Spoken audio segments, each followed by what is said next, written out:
Some of you don't know what happened to America, and it really shows. Allow me to explain with a quick story. I'd like to introduce you to Hillsboro, Illinois, and somewhat connected to it is Scram City, Illinois. This building right here is a massive glass factory, and it's been abandoned for decades. So why is it a big deal that the factory closed? Well, this is what very few people understand about the Midwest and rural America in general. Look how small this town is.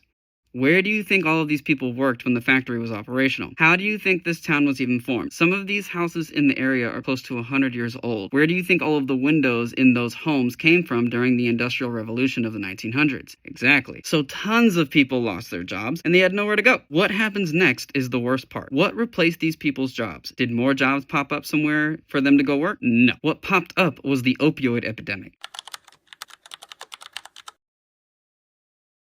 And people living off of Social Security and disability from injuries they've obtained working as arborists or at refineries that are also kind of in the area.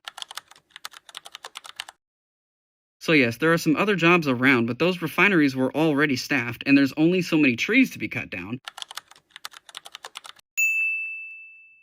There wasn't nearly enough opportunity to absorb the closure of this massive glass factory.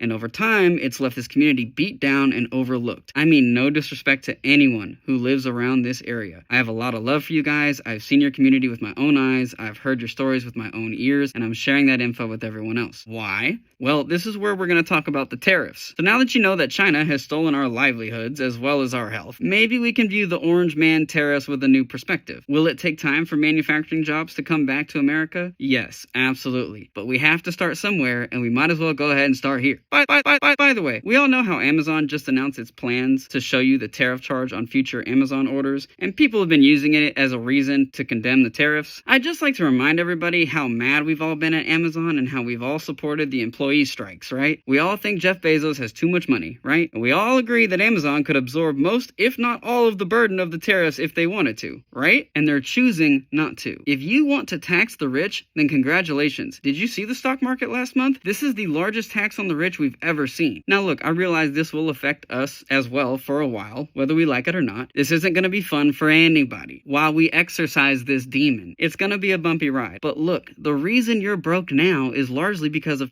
stealing our middle-class jobs and flooding our country full of poison that's killing us. The tariffs are the price we have to pay to fix that problem. So lock in, be patient, calm down, don't believe what the news media says without doing your own research, and let's look forward to a brighter future.